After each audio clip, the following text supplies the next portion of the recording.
There's a part of human nature we don't like to talk about, a part we pretend doesn't exist, but it's there, silent, patient, and hungry. People call it different names: temptation, darkness, sin. But whatever you call it, it lives inside every one of us. And when no one is watching, that darkness speaks.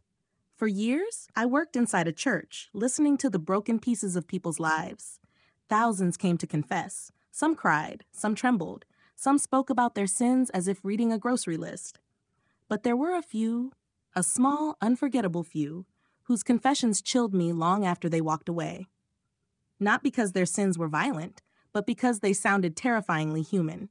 Some people were too afraid to speak face to face, too ashamed to let another person see who they really were. So they sent me letters, sealed envelopes carrying the weight of their hidden truth. And tonight, for the first time ever, I will open some of those letters again. Their real names will remain a secret. Their identities will stay buried. But their stories, their sins are about to be heard.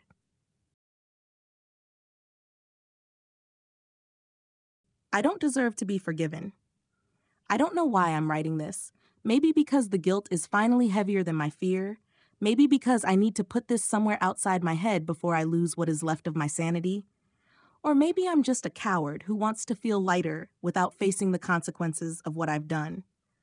Whatever the reason is, this is my confession. I don't want sympathy. I just want to tell the truth. Every disgusting, calculated piece of it. My name doesn't matter. His does, but I won't write it here. He doesn't deserve to be dragged into this. He's the only good thing that ever happened to me, and I destroyed him in a way he still doesn't even know. When we met, he was everything I never thought I deserved. Gentle, patient, the kind of person who listens even when he's tired. He didn't try to fix me. He just stayed. And that made me love him even more. Or at least I thought it was love. Maybe it still is. Maybe I'm just too damaged to know what love is supposed to be. With him, I felt like the world could finally stop spinning so fast. For once, I thought I could be someone better. But there's a part of me, dark, hungry, selfish, that never really sleeps. It waits. And it waited silently in the background of our relationship until it had a chance to resurface. I hate myself for it. But I also know that if I'm truly honest, a part of me enjoyed what I did. I hate that more than anything. He trusted me completely. He gave me access to parts of his heart that no one else knew existed. I was his safe place. I knew his fears, his childhood scars, his hopes. I knew how much he loved me. And when you know someone that deeply, you have the power to heal them or break them beyond repair. I had been faithful for almost 3 years. 3 years of quiet stability, shared breakfasts, late-night conversations, future plans whispered under warm blankets. 3 years of building something real. So real that he wanted to marry me. I remember the night he told me. He didn't have a ring yet, but he spoke like he already knew our lives were meant to be together. His voice trembled a little when he said it. I saw tears forming in his eyes, not because he was unsure, but because he was overwhelmed with love. And I smiled. I hugged him. I told him yes. But in that moment, something inside me panicked. Not because I didn't love him, but because I suddenly saw how easily love can trap you. How commitment can reveal the truth of who you are. How one person's pure devotion could expose everything rotten hiding in your soul. A week later, I met someone else. It doesn't matter who he is, just that he noticed me in a way no one had in a long time. He didn't look at me like I was fragile or sacred. He didn't treat me like I needed to be protected. He didn't love me. He didn't even pretend to. He just looked at me like I was something he wanted. And that was all it took. The first time I cheated, I expected to feel guilt immediately. But I didn't. What I felt was adrenaline, power, control, the thrill of secret sin. I had crossed a line, and instead of horror, I felt alive. God, that sounds twisted, but it's the truth. I wanted more, and I took it. And I didn't stop. For months, I lived 2 lives. With my boyfriend, I played the role of the kind, loyal partner. With the other one, I gave in to every reckless urge. I lied so easily it scared me sometimes. I became addicted to deception, to danger, to the hidden satisfaction of having something that didn't belong to me. But the worst part is this. I didn't cheat because something was missing in my relationship. I cheated because something was missing in me. He loved me, and I repaid him by making a fool of him. I looked at his face every day and told him I loved him, while another man's hands were still on my body in my mind. I held his hand in public, knowing exactly what I had done the night before. I told him he was the only one while planning my next betrayal. He never suspected a thing. Do you know what people say about betrayal? They say it always shows. They say you can see it in a person's eyes, in the way they hesitate, in the way their affection changes. But that isn't true. Sometimes betrayal is quiet. Sometimes the person who loves you the most never sees the knife you slowly push into their back. Some people are just really good at pretending, and I was one of them. It didn't end because I grew a conscience. It ended because the other man did. One day he looked at me and said, "I don't want to be part of this anymore." Just like that, the affair was over. Clean for him, quiet for him, but for me, it was the beginning of something worse. Because after the thrill ends, guilt moves in. Heavy, relentless, and once guilt finds a place inside you, it starts to rot everything. At first, I tried to pretend nothing happened, but my lies started to break down. He noticed I was distant. He asked if I was okay. He thought I was stressed, exhausted, maybe depressed. He tried to help me, comfort me, but his kindness only made my guilt sharper, and I started to resent him for it, because his love forced me to see what I really am. A coward, a liar, a selfish parasite who feeds on devotion. He still wants to marry me. He still thinks I'm his forever.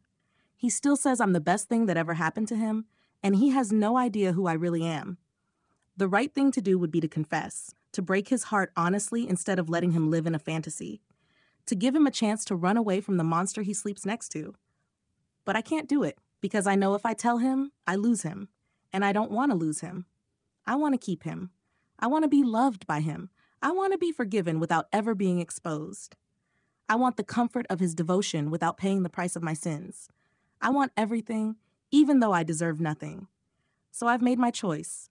I will carry this alone. I will bury this truth so deep it will never be found. I will smile when he looks at me. I will kiss him goodnight. I will lie again and again for the rest of our lives if I have to. And maybe that's the real evil in me. Not the betrayal, but the willingness to live with it. The truth is simple. I am not sorry I cheated. I am only sorry I got caught by my own conscience. And I know one day I will pay for this. Maybe not by losing him. Maybe not by being exposed. Maybe my punishment will be something worse. Watching myself destroy the only pure thing I ever touched. I know what I am now. And I finally understand. The person I fear the most isn't the one I betrayed. It's the one writing this letter. After reading this letter, I finally understand why people say the scariest thing in a relationship isn't the third person. It's choosing the wrong person. Your partner doesn't have to be perfect, but at the very least, they should still be human, not a creature who pretends to love you while treating betrayal like a recreational hobby. The funny part is, she claims she loves her boyfriend. Sure, maybe she does, deeply even, but unfortunately, her loyalty seems to come with a 7-day free trial and no renewal option. And her reason for cheating? Not emotional trauma, not neglect, not some tragic backstory, just a simple, elegant explanation. She felt like it. What a beautiful philosophy to live by. I'm not a bad person, I just have morally flexible moments. Well, good luck to her boyfriend. He deserves a gold medal in the Olympic sport of trusting the wrong person. And that was just the warm-up. Up next, we have a letter from a man who goes by the name Drax. He says he isn't sure if he's the villain in his story or the victim. Let's find out what he wants to confess to us today.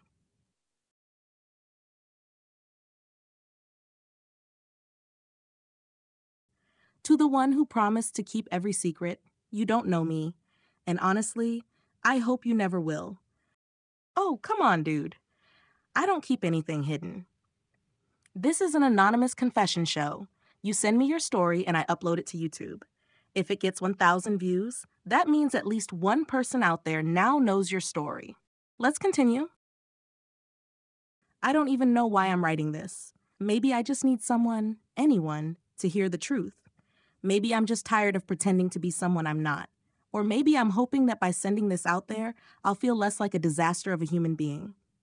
Whatever the reason is, here I am. My name isn't really Drax, obviously, But for the sake of whatever this is, that's what we'll go with. The truth I'm about to confess isn't about murder, betrayal, or some dramatic lifetime crime. No, my crime is far more pathetic. I became a disappointment. Not to society, not to my boss, not even to a lover or friend. No, I became the one thing I swore I'd never be, a disappointment to my mother. I grew up as the golden boy type, the kid every neighbor pointed at and told their children, "Why can't you be more like him?" I got perfect attendance, never cursed, never fought, never broke curfew. I didn't even drink in college. People said I was disciplined. I wasn't. I was terrified. Terrified of doing something that would make my parents look at me differently. Terrified of not being perfect. Fast forward to 25 years old. I'm living at home. Still. Not because I'm a broke loser, okay, maybe a little, but mainly because my parents insisted I stay until I get married. My dad works in construction, and my mom teaches at a Sunday school. They're simple people. They wanted a simple life for me.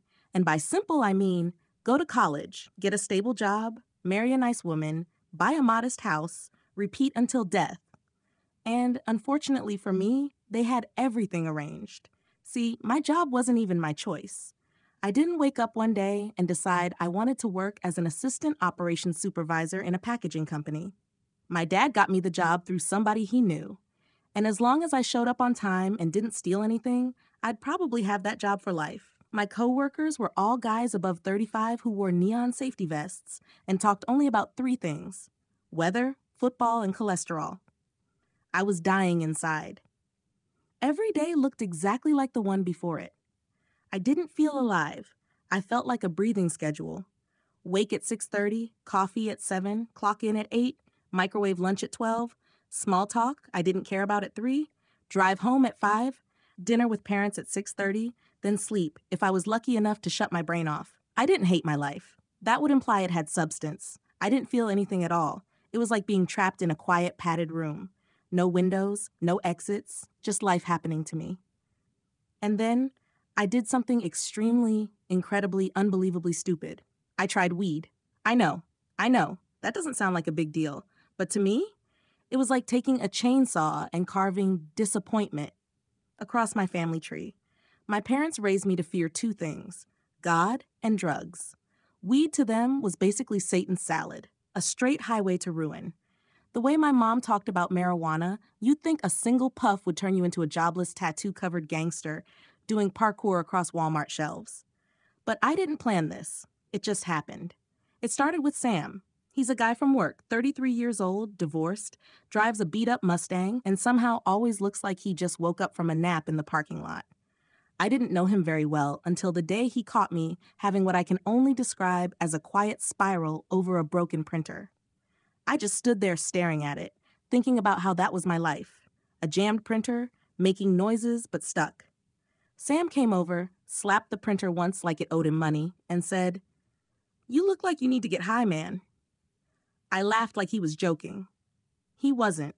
That Friday, we sat in his car after work behind an abandoned gas station and he handed me a joint. I held it like it was radioactive. I even Googled, "Can weed kill you instantly?" before taking a hit. But when I finally inhaled, I swear I heard angels singing. Or maybe that was just Post Malone on the radio, whatever.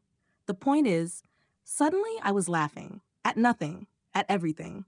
For the first time in my life, my brain didn't feel like a prison. It felt like a vacation. And that was the beginning of the end. I told myself it was just once. Just to try it. Just to feel something different. But then I thought, what about twice? Then 3 times? Then only on weekends? Then only after work on stressful days? But guess what? Every day is stressful when you hate your life. So it quickly became pretty much every day but Sunday because my mom would smell it at church. I didn't turn into a criminal. I didn't start robbing stores in a hoodie or selling TVs for weed money. But I did start lying. A lot. And that changed me more than the weed ever could. I lied to my mom when she asked why my eyes were red. I told her I had allergies. I lied when she asked why I ate so much at night. I told her I was just bulking. I lied when my dad asked if I was happy. I smiled and said yes. But the truth is, I don't know who the hell I am anymore. Weed didn't make me a rebel. It just made me honest. It showed me how much I hate living a life that doesn't belong to me.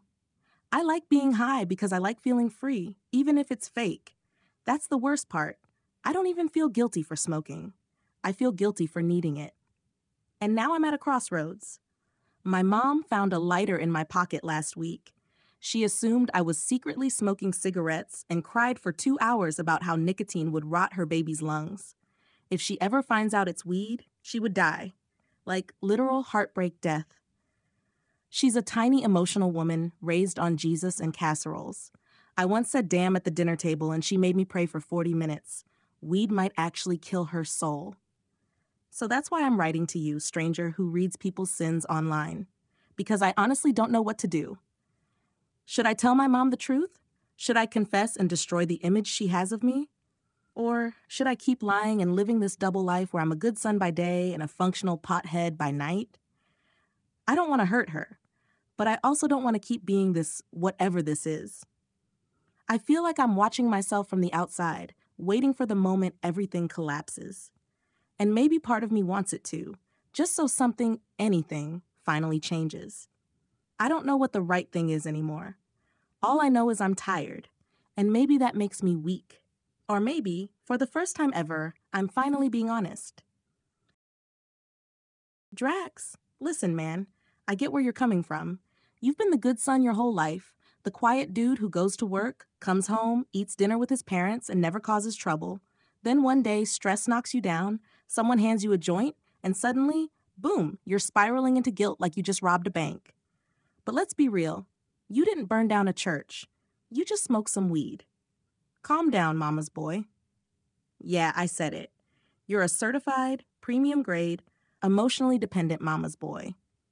And that's okay. A lot of guys are. But you're not doing anything evil. You're just freaking out because you're scared your mom will look at you like a disappointment. But here's the truth.